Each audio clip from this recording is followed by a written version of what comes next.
ನಮಸ್ಕಾರ ಮಕ್ಕಳೇ, ಇದು ಗಣಿತ 7ನೇ ತರಗತಿ ಭಾಗ 1 ಅಧ್ಯಾಯ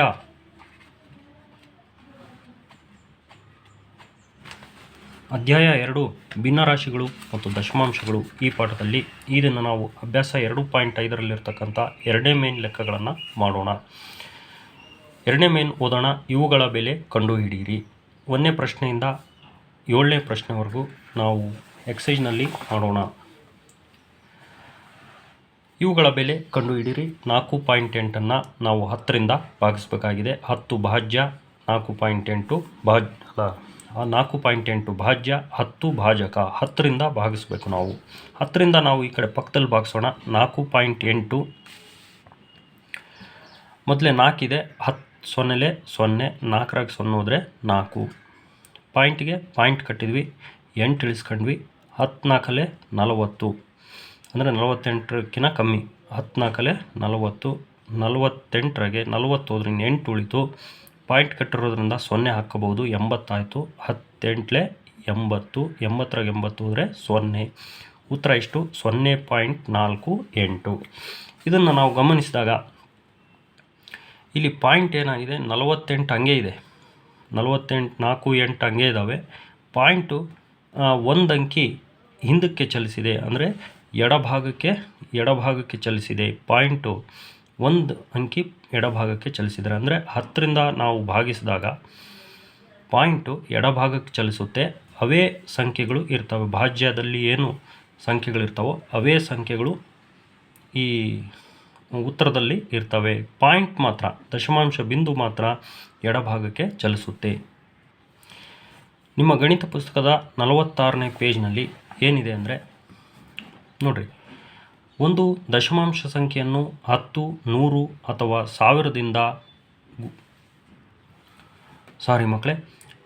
ನಿಮ್ಮ ಗಣಿತ ಪುಸ್ತಕದ 48ನೇ ಪೇಜ್ನಲ್ಲಿ ಏನಿದೆ, ಒಂದು ಸಂಖ್ಯೆಯನ್ನು 10, 100 ಅಥವಾ 1000ದಿಂದ ಭಾಗಿಸುವಾಗ ಸಂಖ್ಯೆಯ ಅಂಕಿಗಳು ಒಂದೇ ಇರುತ್ತವೆ. ಆದರೆ ಭಾಗಲಬ್ಧದಲ್ಲಿನ ದಶಮಾಂಶ ಬಿಂದುವು ಒಂದರ ನಂತರ ಎಷ್ಟು ಸೊನ್ನೆಗಳಿರುವುದೋ ಅಷ್ಟು ಸ್ಥಾನ ಎಡಭಾಗಕ್ಕೆ ಸ್ಥಳಾಂತರವಾಗಿರುತ್ತದೆ ಎಂದು ನಾವು ಹೇಳುತ್ತೇವೆ.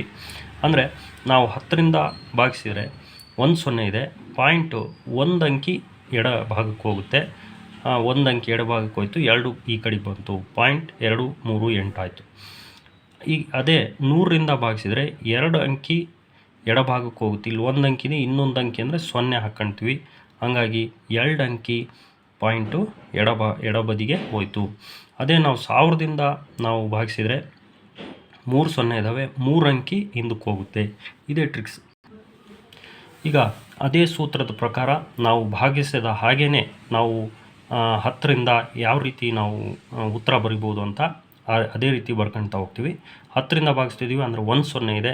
ಪಾಯಿಂಟು ಎಡಬದಿಗೆ ಒಂದು ಅಂಕಿ ಎಡಬದಿಗೆ ಚಲಿಸುತ್ತೆ. ಹಾಗಾಗಿ ಇದು 5.25 ಉತ್ತರ. ನೆಕ್ಸ್ಟ್ ಮೂರನೇದು, 10ರಿಂದ ಭಾಗಿಸ್ತಿದ್ವಿ 0.7ನ್ನು. ಈ ಪಾಯಿಂಟು ಎಡಬದಿಗೆ ಒಂದು ಅಂಕಿ 1 0 ಇರೋದ್ರಿಂದ ಒಂದು ಅಂಕಿ ಎಡಬದಿಗೆ ಹೋಗುತ್ತೆ. ಈ ಪಾಯಿಂಟ್ ಒಂದು ಅಂಕಿ ಎಡಬದಿಗೆ ಹೋದರೆ 0.07. ಅದೇ ರೀತಿ ಇಲ್ಲೂ ಕೂಡ 10ರಿಂದ ಭಾಗಿಸ್ತಾ ಇದ್ದೀವಿ. ಪಾಯಿಂಟ್ ಎಡಬದಿಗೆ ಒಂದು ಅಂಕಿ ಹಿಂದಕ್ಕೆ ಹೋಗುತ್ತೆ. 3.31 ಉತ್ತರ. ನೆಕ್ಸ್ಟ್ ಇಲ್ಲೂ ಅಷ್ಟೇ 10ರಿಂದ ಭಾಗಿಸ್ತೀವಿ. ಪಾಯಿಂಟ್ ಎಡಬದಿಗೆ ಹೋಗುತ್ತೆ. 27.223. ಇಲ್ಲೂ ಅಷ್ಟೇ ಪಾಯಿಂಟ್ ಎಡಬದಿಗೆ ಹೋಗುತ್ತೆ. 0.056.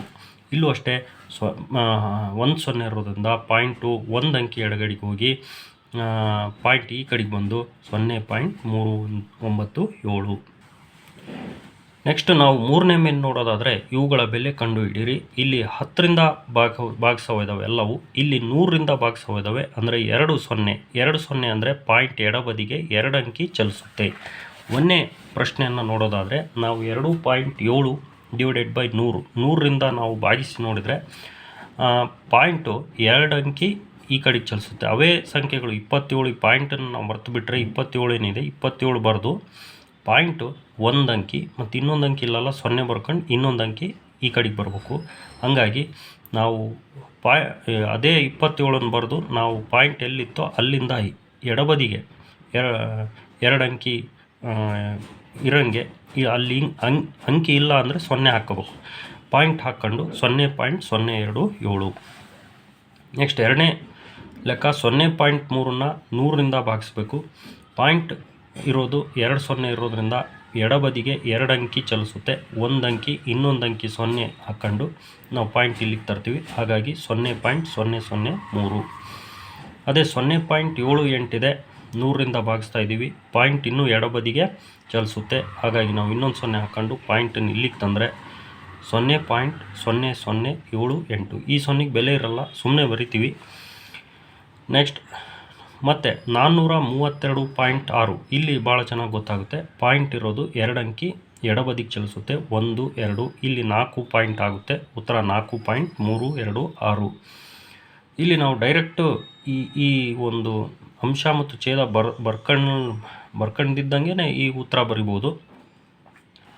ಅದು ಕೂಡ ಸರಿ ಉತ್ತರ ಆಗುತ್ತೆ. ಈಗ 2 0 100ರಿಂದ ಭಾಗಿಸ್ತಾ ಇದ್ದೀವಿ. 2 0 ಇರೋದ್ರಿಂದ ಪಾಯಿಂಟು ಈ ಕಡೆಗೆ 2 ಅಂಕಿಗಳು ಎಡಬದಿಗೆ ಹೋಗಿ 0.236 ಆಯಿತು. ನೆಕ್ಸ್ಟ್ 6ನೇ ಲೆಕ್ಕ 98.53 ಡಿವೈಡೆಡ್ ಬೈ 3.